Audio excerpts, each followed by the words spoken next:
Shanmuga Sundaram constant. ஒரு student achieve பண்ணுதாங்களா, அதுக்கு என்ன ஸ்பெஷல் குவாலிட்டி இருக்குது அப்படின்னு நம்ம அனலைஸ் பண்ணிக்கிட்டு இருக்கும்போது நிறைய விஷயங்கள் இருந்துச்சு. நம்ம கன்சிஸ்டன்சி, அவங்க நாலேஜு, அதுக்கப்புறம் அவங்க எதையும் இல்லாமல் இந்த உடனே மூட் அவுட் ஆகாமல் உடனே படிக்கிறது, தான் எண்ணத்தில் தீவிரமாக இருக்கிறது, அந்த மாதிரி பல ஃபினாமினட்ஸ் நம்ம பார்த்தோம்.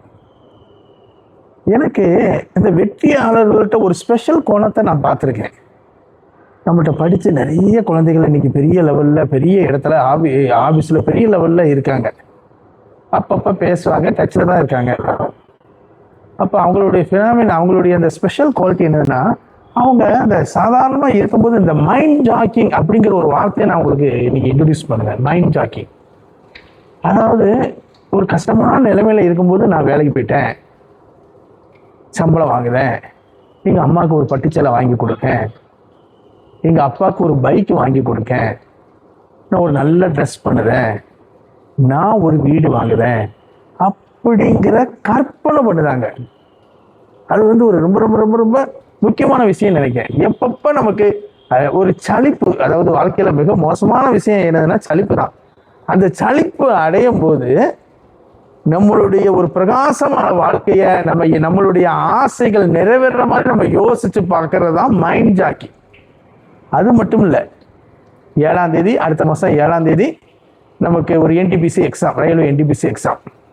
காலையில் 6 மணிக்கு எந்திக்கும், கொஞ்சம் போல் நல்ல சாக்லேட் அது இதுன்னு சாப்பிடுதோம், நல்ல இட்லி சாப்பிட்டுட்டு 2 இட்லியோ 3 இட்லியோ சாப்பிட்டுட்டு சாக்லேட் சாப்பிட்டுட்டு எக்ஸாமுக்கு போகிறோம்.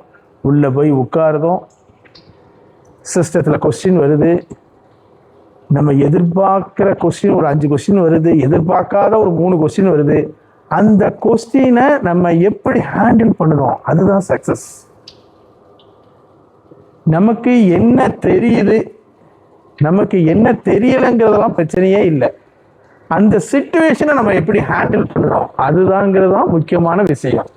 அதனால் நிறைய மைண்ட் ஜாக்கிங் பண்ணுங்க. நம்ம எக்ஸாம் எழுதுகிற மாதிரி ஒரு ஃபார்ம்லாம் மறந்துட்டு, ஒரு நெகட்டிவாகவும் நினைங்க, ஃபார்ம்லாம் மறந்து போயிடும், மறந்துட்டு அந்த நேரத்தில் மூட் அவுட் ஆகாமல் அந்த கொஸ்டினை அப்படியே விட்டுட்டு அடுத்த கொஸ்டினுக்கு போகிறது. அப்படியே நீங்கள் யோசிச்சு நெகட்டிவாகவும் பாசிட்டிவாகவும் நினச்சிக்கிட்டே இருந்தீங்கன்னா இந்த சலிப்பு வராது, கண்டிப்பாக அச்சீவ் பண்ணுவீங்க. Thank you very much.